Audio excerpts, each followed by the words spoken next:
राज्य मंत्री डॉक्टर सुभाष गर्ग ने शेरगंज गौशाला का किया निरीक्षण व अधिकारियों के लिए बैठक। खबर शेरगंज से। राज्य मंत्री व जिला प्रभारी मंत्री डॉक्टर सुभाष गर्ग मंगलवार को शेरगंज स्थित मरुधर गौशाला में फैली बीमारी का जायजा लिया है तथा अधिकारियों की बैठक ली है। इस गौशाला में 160 पशुधन है, जिनमें से करीब 30 पशु बीमारी से संक्रमित हैं।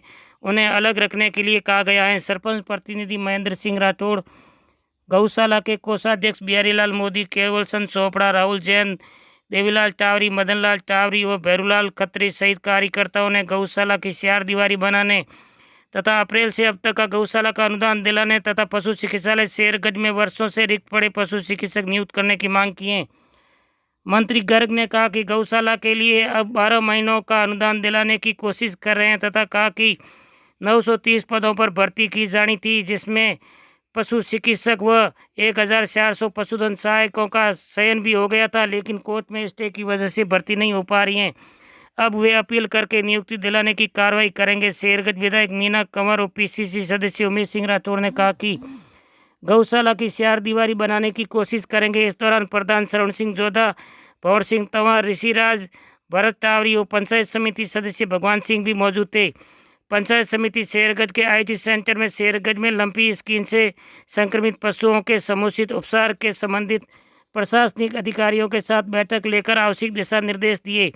गर्ग ने कहा कि उन्होंने सोलंगी तलाब का भी दौरा किया है। 10 दिन पहले गायों की स्थिति खराब थी, उसके बाद अब सतर्कता की वजह से स्थिति नियंत्रण में आने लगी है। उन्होंने कहा ये बीमारी पाकिस्तान से शुरू होकर गुजरात व राजस्थान में इसका संक्रमण फैला है।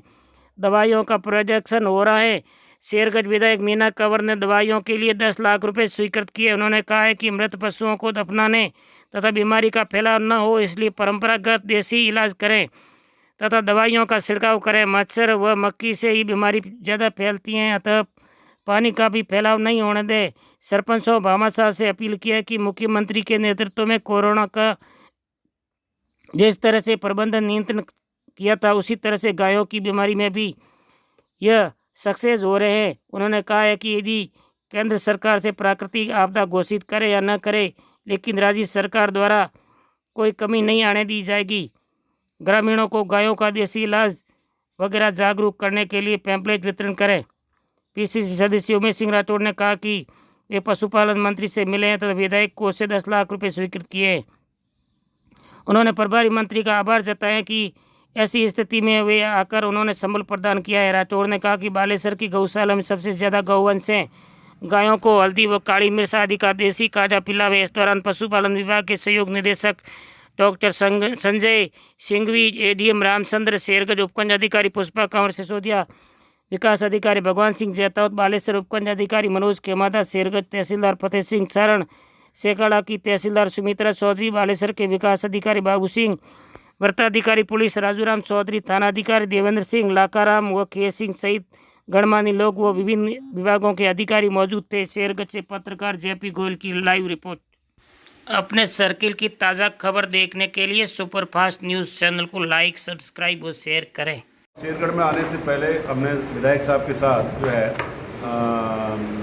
उसका गौशाला का भी निरीक्षण किया है। खुद मैं गांव में भी गया हूँ, सोलंकिया तालाब में मैंने दौरा किया है, अंदर जाके देखा है, वहाँ देखा है। तो मैं आप जो कह रहे हैं, मैं उससे इसलिए नहीं सहमत हो रहा हूँ कि जो मैं जितने भी गाँव में गया हूँ, मुझे सड़क पर या रास्ते में कोई भी मृतक जो है गाय नहीं मिली, नंबर 1। नंबर 2, आज से 10-15 दिन पहले की जो स्थितियाँ थी वो काफ़ी ख़राब थी, हम इस बात को स्वीकार करते हैं।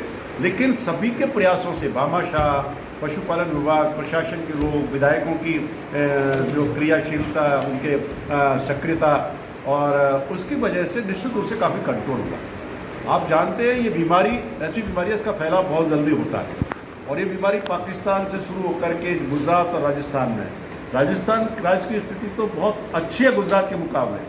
वहाँ की तुलना में तो हमारे यहाँ जो गाँव का नुकसान हुआ है वो 10% भी नहीं हुआ है। लेकिन फिर भी पूरा विभाग हमारा लगा हुआ है। दवाइयों का प्रोडक्शन कम होने की वजह से, क्योंकि 2 ही कंपनियाँ इंजेक्शन बनाती है, वैक्सीन बनाती है, और जो दवाइयों की उपलब्धता भी उतनी नहीं है। लेकिन माननीय मुख्यमंत्री जी ने निर्देश दे दिए हैं, आपदा प्रबंधन के तहत पैसा जारी कर दिया है। हमारे एमएलए विधायक कोष से किसी ने 20 लाख, किसी ने 15 लाख, किसी ने 10 लाख रुपये दिया। यहाँ के स्थानीय विधायक ने सबसे पहले राजस्थान में समझता हूँ सबसे पहले विधायक हैं हमारी श्रीमती मीना कंवर और उमेश सिंह, इन्होंने 10 लाख रुपए इस काम के लिए दिया, दवाइयों की व्यवस्था उसके लिए। बात नहीं और इसी दिशा में सर्वप्रथम लोगों का सहयोग प्राप्त करना अत्यंत आवश्यक था। तो हमें जनप्रतिनिधियों यानी सरकार बिलाड़ा, पिपवाड़ और कोसिया, लोहावट, तलौदी के क्षेत्रों में गया हूँ, गाँव में भी गया हूँ, तो मैं गौशाला का भी निरीक्षण किया है, बिल्कुल सही है। और एक ऐसी समस्या आप सब जानते हैं जो हमारे कार्मिक बैठे हुए सभी विभागों के, ये बीमारी जो फैलाव हुआ, हालांकि काफ़ी कंट्रोल कर लिया है सब लोगों का प्रयास है, चाहे गौशाला संचालक हैं, भामाशाह हैं, जयपुर जी, चाहे हमारे MLA साहब हैं, माननीय मुख्यमंत्री जी को इसका संज्ञान लेकर के बराबर निर्देश दे रहे हैं BCS के माध्यम से और उसके माध्यम से, और उन्हें कह भी दिया है कि भाई हम चाहे केंद्र सरकार इसको प्राकृतिक आपदा घोषित करे या ना करे, लेकिन राज्य सरकार इसके लिए फंड्स की कमी नहीं है। ये उनकी पहले से, जैसे कोरोना में हमने शानदार प्रबंधन किया, उसी तरह से ये जो लंपी स्किन डिजीज है इसमें भी हम प्रबंधन कर रहे हैं। चाहे साधन हमारे सीमित है, लेकिन इच्छा शक्ति जो हमारी मजबूत है, जो उदार है, उसी के तहत हम काम करें। पशुपालन विभाग अपना काम कर रहा है, ये हम सब जानते हैं, कार्मिकों की कमी है, पशुधन सहायक कम है, हमारे पास डॉक्टर भी कम है। माननीय उच्च न्यायालय के दृष्टि के कारण पिछले 6-7 महीनों से भर्तियाँ रुकी हुई हैं, डॉक्टर्स की भी और पशुधन सहायक की भी 14 से पशुधन सहायक की भर्ती होने वाली है, उसको भी स्टे कर दिया है। वो तो एक कोर्ट का वो है, उसमें हम आप लोग कुछ नहीं कर सकते, लेकिन इनिशिएट कर रहे हैं जल्दी से वो स्टे वैकेट हो जाए, आपको कार्मिक उपलब्ध हो जाए।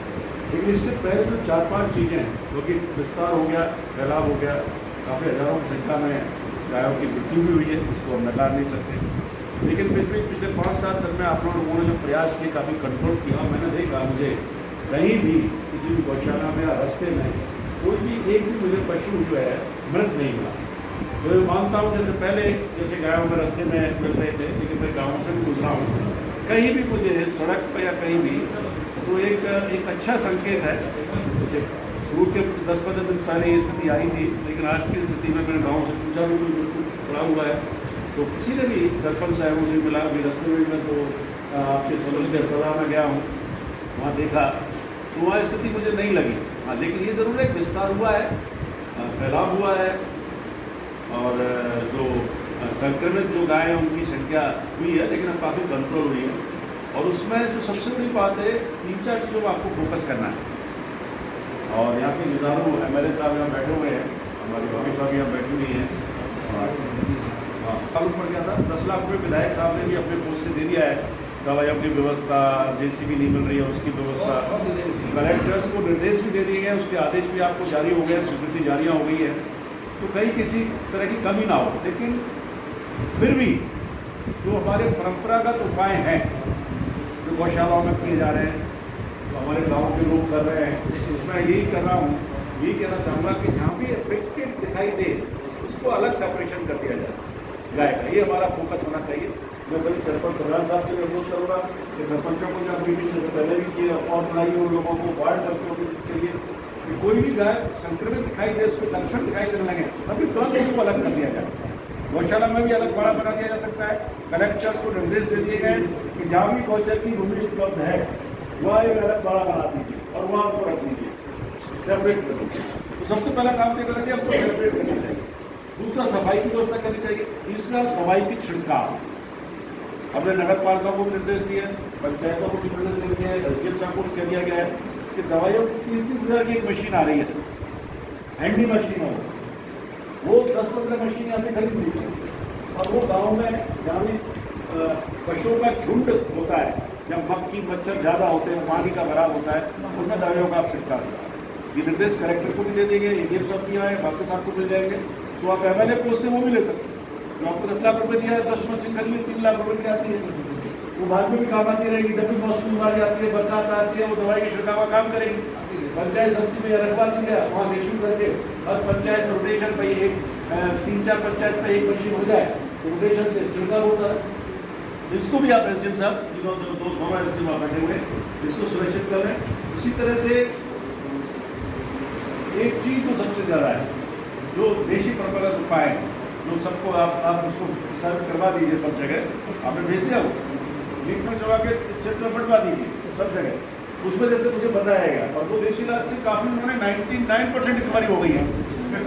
इफेक्ट पड़ता है पानी का, उसमें फिल्टरी का पानी घोल करके और नीम के पत्तों को डाल के